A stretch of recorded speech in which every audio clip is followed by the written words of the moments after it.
حکومت کا پیٹرولیم مصنوعات کی قیمتوں میں اضافے کا اعلان، پیٹرول پمپس پر گاڑیوں کی طویل قطاریں لگ گئیں، سڑکیں بلاک ہو گئی ہیں۔ شہری کہتے ہیں ہر آنے والی حکومت ایسے ہی ناجائز فائدہ اٹھاتی ہے۔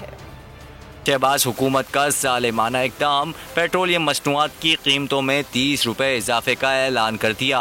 اعلان ہوتے ہی پیٹرول پمپس پر گاڑیوں اور موٹر سائیکلوں کی لمبی قطاریں لگ گئیں۔ ملک بھر کے پیٹرول پمپس پر عوام کا جمع غفیر امڈ آیا۔ کیا اسلام آباد، کیا کراچی، کوئٹہ اور پشاور میں بھی عوام پریشان۔ عوام کہتے ہیں شہباز حکومت نے اپنی نااہلی کا تمام بوجھ غریب عوام پر ڈال دیا۔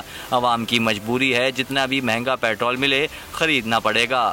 انہوں نے اکٹھا 30 روپے کا اضافہ کر دیا۔ عوام پہ پیٹرول بم کا عذاب ہے۔ عوام پہلے غربت پہ پیسی ہوئی ہے، انہوں نے 30 روپے پیٹرول بڑھا دیا ہے۔ 30 روپے انہوں نے ریٹ بڑھا دیا ہے، بہت ظلم کی بات ہے۔ ہمیں مزید پیسا جائے مہنگائی کی چکی کے اندر۔ شہریوں کا کہنا ہے ہر آنے والی حکومت ایسی ہی ناجائز فائدہ اٹھاتی ہے۔ گاڑیوں کی طویل قطاروں کے باعث پیٹرول پمپس کے سامنے والی سڑکیں بلاک ہو گئیں۔ حکومتی اعلان سنتے ہی عوام سڑکوں پر نکل آئے۔